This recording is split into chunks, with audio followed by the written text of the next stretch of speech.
We are going to discuss about balancing of reciprocating masses. This is a Slater-Young mechanism. In a Slater-Young mechanism, the reciprocating motion is converted into rotary motion. So this piston, when the piston is reciprocating, the crank will be rotating. So it is converted to rotary motion. In this process, a lot of forces are involved.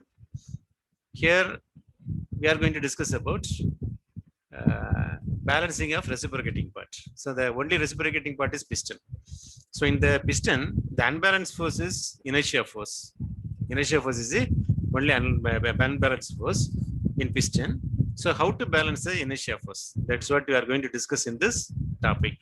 But apart from that, here we have a rotating part. This also will have a unbalanced force. We will discuss about this later. Okay. So first, what is the inertia force? This is inertia force in the piston, which is acting in the piston when it is accelerating. M is the mass of the piston. Mass of the piston is equal to M. And omega is the angular velocity of the crank. R is the radius of the crank. Theta, angular position of the crank. N is equal to L by R. What is L? L is equal to length of the connecting rod. R is equal to radius of the crank. So now this is the equation M omega squared R cos theta plus cos 2 theta by N. This is the equation. So you can multiply M omega squared R inside the bracket. Then you will get equation like this. M omega squared R cos theta plus M omega squared R cos 2 theta by N. So now this is called primary unbalanced force. This is called secondary unbalanced force. Here the difference between the primary unbalanced force and the secondary unbalanced force is here we have theta. Here we have 2 theta. Here we don't have n, but here this is multiplied with 1 by n. So these are all the difference. So here the value of n will be generally, it will be approximately 4. That is n is equal to L by 4. L by R. So this value will be approximately 4. If this is 4, then the secondary unbalanced force will be 1/4 of the primary unbalanced force. So compared to this, it will be smaller. So whenever we balance single engine, that is balancing the single engine, we don't consider the secondary unbalanced force. We consider only primary unbalanced force since it is significant, right? So now we are going to see how to balance the primary unbalanced force in a reciprocating part. The value will be M omega squared R cos theta. Right. So here, this is a piston. This is a piston. The crank is rotating in clockwise direction. So the piston is moving towards right. The piston is moving towards right. It is accelerating. Then the inertia force will be acting in the opposite direction. Opposite direction. We are considering only the primary unbalanced force. Primary inertia force. That is acting along the towards left, it is acting. Since the piston is moving towards right, it is accelerating. The inertia force is acting towards left. So now the value will be M omega square R cos theta. R cos theta. So now this is acting along towards left. M omega square R cos theta. This will be the force. Now we want to balance this force. The difference between the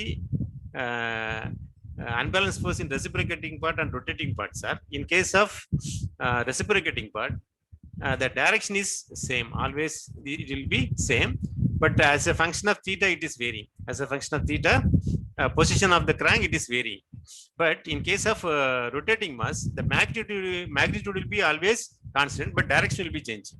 That's the difference between the rotating mass and reciprocating mass. In case of rotating mass, you take a rotating mass, and unbalanced force in the rotating mass is, the value will be M omega square R. It is always constant, but direction will be continuously changing depending upon the position. But in case of reciprocating, the magnitude is variable because it's a function of theta. It is variable, but direction is always along the horizontal direction. Along the horizontal direction, that's the difference between these two. But the balancing of rotating mass is easy. Reciprocating mass is not that much easy. So now you will see how to balance this value. So now what we are going to do is we are going to put a mass like this for balancing this. For balancing this, I'm taking the mass is equal to B. Mass is equal to B and radius is equal to small b. Radius is equal to small b. We are putting a mass opposite to the crank. The purpose of this mass is to balance the reciprocating unbalanced force. There is an unbalanced force due to reciprocating mass, this value. So now this is acting along the horizontal direction towards left. So what will be the force created by this? This will create a force along the towards right. What will be the value? If this is theta, this also will be theta, then the value will be b small b omega square. B omega square small b into cos theta. This is a horizontal force. It will create a vertical force also. That will be b omega square b sin theta. So this is the balancing force. The mass is b, capital B, and radius is small b. It is an angle of theta. It is just opposite to the crank, and it produces a horizontal force and vertical force. Horizontal force is this, vertical force is this. Now assume that the horizontal force due to the balancing mass and primary unbalanced force are equal. So that is m omega square r cos theta is equal to b omega square b cos theta. So if these two are equal, then m into r is equal to b into b. Because omega square we have cos theta we can cancel. Then this will be the equation. That is bb is equal to m into r. But if you use like this, the horizontal force will be balanced. This force will be balanced. These two will be balanced. But the thing is, a vertical force will be developed. A vertical force will be developed. That will be b omega square b sin theta. So here we had a horizontal force. If it is completely balanced, then we will get a vertical force. Vertical force that will be equal to this. So in case of single cylinder engine, if you balance the reciprocating unbalanced force, if you balance completely, instead of horizontal force, you will get a vertical force. So as a compromise, we are going to balance partially. So BB, we are taking C times MR. Instead of taking BB is equal to MR, you take BB is C times MR. C is maybe some fraction, 0.6 times MR. So we are not going to balance completely. So then the horizontal, the force acting towards left is this, right is BB we are taking C times M into R into omega square into cos theta. It is not balanced completely. Then the vertical force will be C times M into R into sin theta and omega square. M omega square C, M omega square R sin theta. So the force is reduced along the vertical direction. So now here we have a horizontal force towards left, towards right there is a balancing force, but that is not equal. It is slightly less than that. Then you will get a horizontal force. What will be the horizontal force? That is M omega square R cos theta minus this is C times M omega square R cos theta. So net horizontal force is equal to 1 minus C M omega square R cos theta. So this will be the net horizontal force. And net vertical force. Net vertical force is this. That is, this is horizontal force. FH. FV is equal to C times M omega square R sin theta. So this is a vertical force. Now, if you find the resultant, what will be the resultant? The resultant will be F. Resultant will be root of F F H square plus F V square. If you write this, you will get root of 1 minus C M omega squared R cos theta plus C times M omega squared R sin theta. So this is the equation.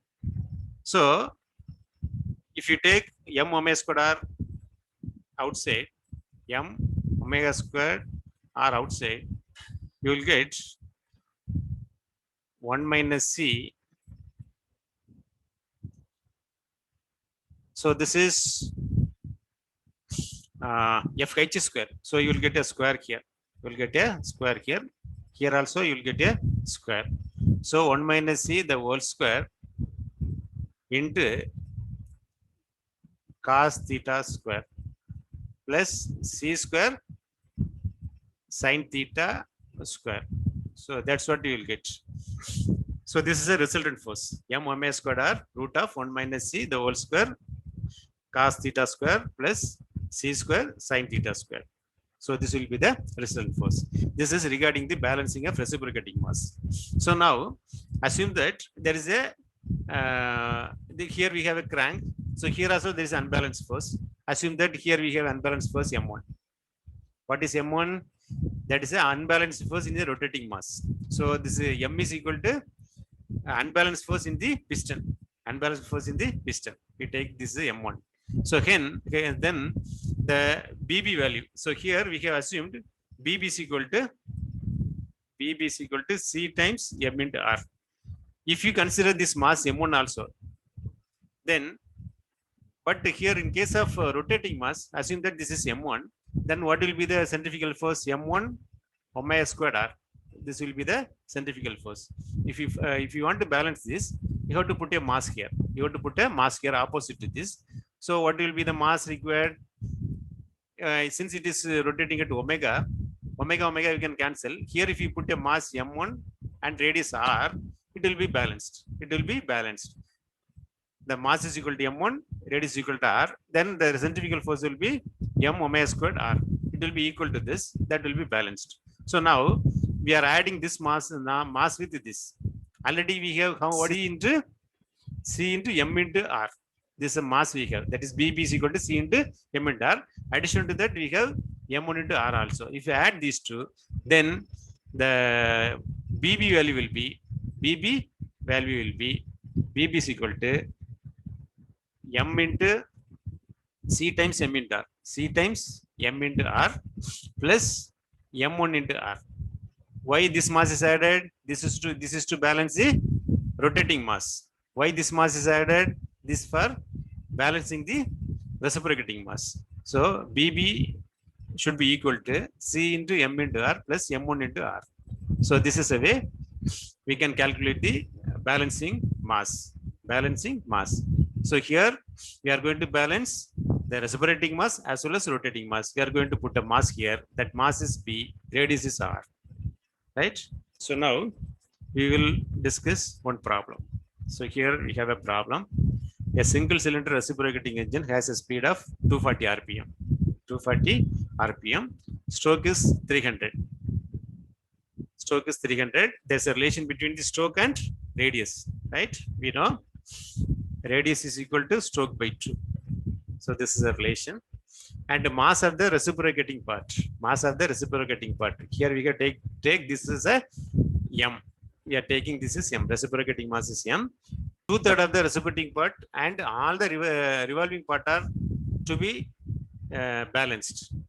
So here we have a reciprocating mass and revolving mass. There are two masses. This we have to take. This is a M1. We have taken take this as M1. If 2/3 of the reciprocating part and all the revolving parts are to be balanced, find one. The balancing mass required at a radius of 400 millimeter. 400 millimeter. This is equal to B. and the residential unbalanced force when the crank has a rotated 60 degree from the, this is theta. So now we have all the values. The mass, reciprocating mass is m is 50 kg and the radius is 150 and the mass is 37. This is radius. This is radius. This is 37 kg. This is m1 and 2/3 of the mass. Then the value C will be 2/3 of the reciprocating mass we are balancing. That is C is equal to 2/3. C is equal to 2/3. And now we have an equation balancing mass. Actually, the M1, this is a reciprocating mass. This is a revolving mass. We want to balance both. We want to balance both. So the balancing mass is B, radius is R. Now, by substituting in this equation, you can calculate the balancing mass B. So here in this equation, B is equal to, what's the value of small b? It is 400. It is 400 is given in millimeter. You substitute into 400. That is equal to M1. M1 is equal to that is 37 kg. That is 37 kg plus C is equal to 2/3 multiplied by M. M is equal to 50 kg. 50 kg multiplied by R. R is equal to 150. So using this, we can calculate the value of B. So the B value is 26.38 kg. 38 kg. So if you want to balance 2/3 of the reciprocating mass and complete rotating mass, we have to put 26.38 kg at a radius of 400 millimeters, so that it can be balanced partially. That is, reciprocating parts can be balanced partially and rotating mass can be balanced fully. So now we want to find out the unbalanced residential unbalanced force. So we have balanced 2/3. So we will have some balance in the unbalanced force. That we can use this equation m omega squared r root of 1 minus c the whole square cos square theta plus c square sin square theta. So this is the equation already we have discussed. Here what is m? M is a reciprocating mass, that is 50 kg into omega square. Speed is equal to how much? It is rotating at what speed? 240 rpm. 240 rpm. So 2 pi n by 60. 240 by 60 the whole square into r. What's the value of r? R is equal to 150. So you put in meter 0.15. Root of 1 minus 2/3. C is equal to 2/3 the whole square cos 60 square plus 2/3 the whole square into sin 60. So this will give you the value of residential unbalanced force. This will be 2849 newtons. So this is a way we have to solve this problem.